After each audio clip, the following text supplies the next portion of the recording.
Pernah merasa gaji Anda naik setiap tahun, tapi tabungan tetap nol? Bahkan kadang terasa lebih miskin dari sebelumnya. Banyak orang bekerja keras, lembur, banting tulang, namun hidupnya stagnan. Setiap tanggal gajian terasa bahagia, tapi hanya bertahan beberapa hari. Setelah itu kembali menghitung hari, menunggu gaji berikutnya. Masalahnya bukan pada besar kecilnya gaji, tapi pada cara uang itu mengalir keluar tanpa kendali. Tanpa disadari, gaya hidup naik lebih cepat dari pendapatan.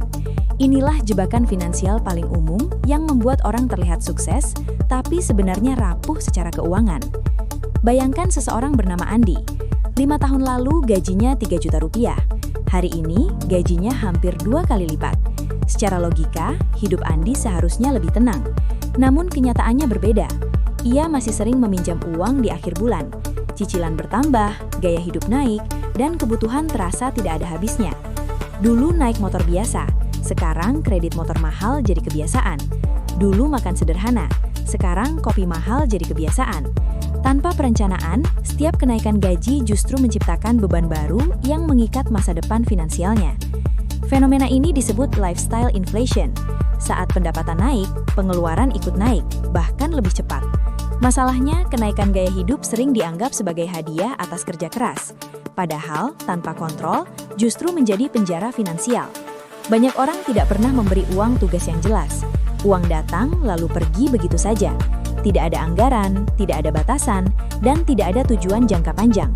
Akibatnya, orang bekerja hanya untuk mempertahankan gaya hidup, bukan membangun kebebasan. Inilah alasan mengapa banyak orang bergaji besar tetap stres secara finansial. Solusinya bukan menurunkan kualitas hidup secara ekstrim, tapi memberi arah pada uang. Buat anggaran sederhana, kebutuhan, tabungan, investasi, dan hiburan. Setiap kenaikan gaji, atur agar minimal 50% kenaikan masuk ke tabungan atau investasi, bukan ke gaya hidup. Pisahkan rekening kebutuhan dan masa depan. Otomatisasi tabungan agar tidak tergoda. Uang yang tidak terlihat, tidak terasa untuk dibelanjakan. Dengan sistem sederhana ini, Anda tetap bisa menikmati hidup tanpa mengorbankan masa depan finansial. Kenaikan gaji tidak otomatis membuat hidup lebih baik. Tanpa kontrol, justru membuat masalah lebih besar. Kekayaan sejati bukan soal seberapa besar penghasilan Anda, tapi seberapa banyak yang bisa Anda simpan dan kembangkan. Orang kaya berpikir jangka panjang, sementara kebanyakan orang hanya fokus hari ini. Jika Anda bisa mengendalikan gaya hidup, Anda sedang membangun pondasi kebebasan. Ingat, bukan pendapatan yang mengubah hidup, tapi kebiasaan mengelola uang secara sadar dan konsisten. Like, follow, dan simpan video ini kalau Anda ingin hidup tenang secara finansial.